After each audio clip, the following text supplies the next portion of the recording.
ان کی ملاقات ثابت نہیں ہے.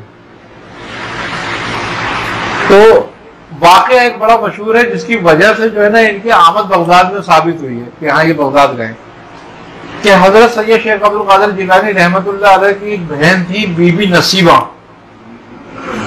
جو بغداد میں رہتی تھیں. وہ لاولد تھیں، ان کی اولاد نہیں ہوتی تھی. تو انہوں نے حضرت سید شیخ عبد القادر جیلانی رحمۃ اللہ علیہ کی خدمت میں حاضر ہو کے دعا کی عرض کری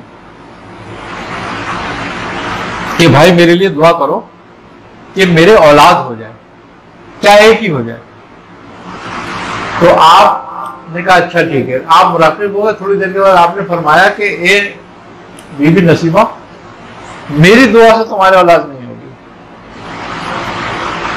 ایک مرد حق بغداد میں آئے گا، وہ دعا کرے گا اور پھر اولاد ہوگی تمہاری. تو انہوں نے کہا کہ بھائی مجھے کیا پتا چلے گا، کیسے پتا چلے گا؟ آپ نے فرمایا کہ جب وہ آئے گا میں تمہیں اطلاع کر دوں گا. تو جب حضرت شاہ بدی الدین قطب البزار سیاحت کرتے ہوئے بغداد پہنچے تو آپ نے اپنی بہن کو اطلاع کری کہ وہ بزرگ آ گئے، جاؤ ان سے دعا کرا لو. تو آپ وہاں دعا کرانے کے لیے گئیں. تو جب آپ نے آپ کو دیکھا بی بی نصیبہ کو، تو آپ نے فرمایا کہ اے بی بی، تمہارے اولاد ہوگی لیکن ایک شرط ہماری ہوگی. انہوں نے کہا کیا؟ کہا جو پہلا تمہارے ہوگا وہ بیٹا ہوگا، وہ تم حامد ہوگی.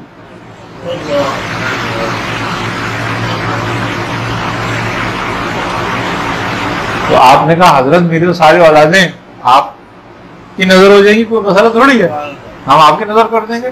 انہوں نے نہیں، ایک چاہیے بس. انہوں نے کہا جیسا آپ کی مرضی. آپ نے کہا جاؤ بس تمہارے اسی سال بیٹا ہوگا.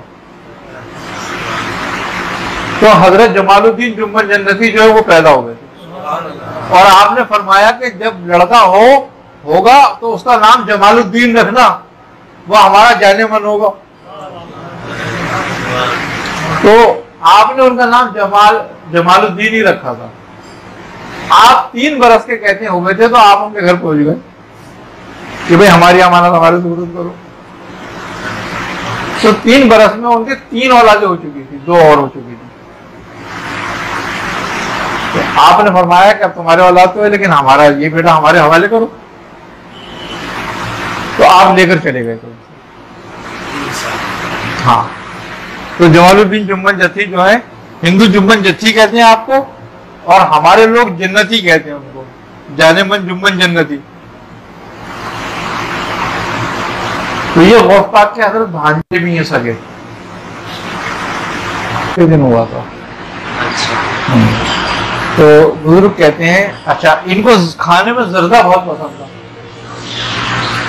اچھا یہ کپڑے بھی زردے رنگ کے پہنتے تھے. جوگیا کلب جو کہلاتا ہے نا، سارے جوگی جو بعد کے تھے، اسماعیل جوگی کا جتنا گروہ ہے وہ سب آپ کی تقلید میں وہی کپڑے پہنتا ہے. تو آپ چونکہ منگل کے روز آپ کا وصال ہوا تھا تو آپ کو زردہ بہت پسند تھا.